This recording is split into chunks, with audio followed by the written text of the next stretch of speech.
दोस्तों आज का ये वीडियो थोड़ा सा स्पेशल होने वाला है। क्यों पता है? आप सब इस सिचुएशन से गुजरे होंगे और ये एक्सपीरियंस जरूर किया होगा।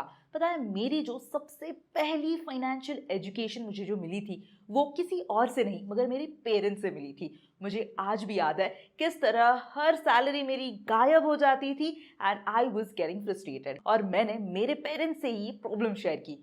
उनका बट ऑब्वियस रिस्पॉन्स था गोल्ड। गोल्ड में क्यों नहीं इन्वेस्ट कर रही हो? हाँ, ये आइडिया तो मुझे काफ़ी इंटरेस्टिंग लगा मगर गोल्ड तब फिजिकली लेना ही काफ़ी पॉपुलर होता था। पर मुझे लगा इन्वेस्ट करना है कुछ 500 या 1000 रुपए, तो यार ये इतना इजी तो नहीं है। और ये बैरियर अगर मैंने क्रॉस किया भी तो भी फिजिकल गोल्ड कहाँ रखूं? उस वक्त नहीं मगर अब इस सिचुएशन काफी बदल गई है। अब आप डिजिटली गोल्ड में इन्वेस्ट कर सकते हो। कैसे? इसका बेस्ट एग्जाम्पल है जार ऐप, जिसमें आपको कुछ 1000 5000 सेव करने की बिल्कुल भी जरूरत नहीं है। इनफैक्ट कहीं जाने की भी जरूरत नहीं है। इजीली आप 10 रुपए से इन्वेस्टमेंट शुरू कर सकते हो।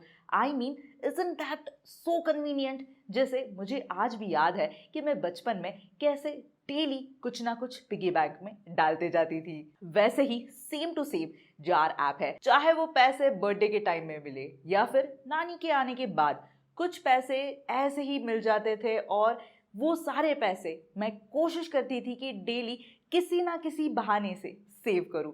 अब सिमिलरली अगर आपने भी ये डिसाइड किया कि आप एक छोटा अमाउंट, फॉर एग्जाम्पल से 35 रुपीज, अब आप डेली सेव करना चाहते हो और अगर आपको लगता है कि डेली के कामों में आप भूल ना जाओ तो जार के डेली सेविंग फीचर को आप जरूर एक्सप्लोर कर सकते हो, जहां पर जार ऐप डेली आपके बैंक अकाउंट से 35 रुपीज डेबिट करेगा और गोल्ड के रूप में इसे सेव करेगा और आपको इस सेविंग का इनवॉइस भी मिलेगा। And I can understand, save किए हुए पैसे हमें विथड्रॉ करने होंगे या फिर डेली सेविंग्स को पॉज या फिर कैंसिल करना होगा, तो भी आप ये बहुत ही इजीली कर सकते हो।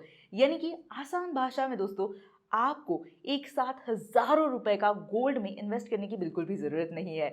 आप छोटे से छोटा अमाउंट यहाँ पर गोल्ड के साथ इन्वेस्ट कर सकते हो, अपनी डेली सेविंग्स कर सकते हो। वैसे दोस्तों, डेली सेविंग्स करने का मैं आपको एक और सीक्रेट बताती हूँ। या I know I am not proud of this now, मगर ये बहुत ही अच्छा टेक्निक था। बचपन में मम्मी जब कुछ घर का सामान लेने के लिए मुझे भेजती थी और मान लो उसका टोटल बिल 97 रुपीज बन जाता था, तो बाकी के 3 रुपीज कहाँ जाते थे? वेल, वो जाते थे मेरी जेब में। और आप भी सिमिलर कंसेप्ट को यूज कर सकते हो, जिसमें मान लो कि आप एक ऑनलाइन शॉपिंग करते हो या फिर कोई जोमैटो स्विगी पे खाना मंगवाते हो और बिल हो जाता है 493 रुपीज का, तो जार ऐप 500 रुपीज डिडक्ट करेगा और 7 रुपीज गोल्ड में सेव करेगा। यानी कि जार ऐप आपके स्पेंस को राउंड ऑफ करके छुट्टे पैसे गोल्ड में सेव कर देता है। वैसे दोस्तों, ये सब तो ठीक है मगर मेरी मम्मी का कहना है कि जब तक उसके हाथ में गोल्ड नहीं दिखेगा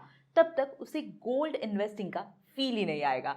मतलब डिजिटली गोल्ड तो ठीक है, लेकिन हमें अगर फिजिकली वो गोल्ड चाहिए तो थैंकफुली जार में अगर आपने 0.5 ग्राम का सोना बचा लिया तो आप उसकी फिजिकल डिलीवरी भी ले सकते हो। वैसे दोस्तों, अगर आप एक अच्छी सेविंग्स की हैबिट लगाते हो तो आपको रिवॉर्ड तो मिलना ही चाहिए, राइट? तो जार में आपके हर ट्रांजैक्शन पर आपको स्पिन द व्हील का ऑप्शन मिलेगा, जिससे आप अपनी सेविंग से एक्स्ट्रा गोल्ड पा सकते हो। आप जितना सेव करोगे आपको उतने स्पिन्स मिलेंगे और आप उतना ही विन भी करोगे। इसके अलावा अगर आप अपने दोस्तों को इनवाइट करते हो तो आपको 500 रुपीज तक का गोल्ड फ्री भी मिलेगा। लेकिन दोस्तों, अगर आपको सडनली पैसों की जरूरत पड़े तो आप जार रेडी कैश इस फीचर को जरूर यूज कर सकते हो, जिसमें आप 5 लाख रुपए तक का उधार ले सकते हो, जो बिल्कुल क्रेडिट कार्ड की तरह काम करता है। मगर ये सीमित संख्या के लोगों के लिए ही अवेलेबल है जो रेगुलरली जार ऐप पर ट्रांजैक्शंस करते हैं। तो दोस्तों, जल्दी से अपनी जो गोल्ड इन्वेस्टिंग है उसे लेवल अप कीजिए विद जार ऐप, जिसकी लिंक मैंने डिस्क्रिप्शन में दे दी है। उसे चेकआउट करना बिल्कुल भी मत भूलिए। Investments in securities market are subject to market risk. Read all the related documents carefully before investing.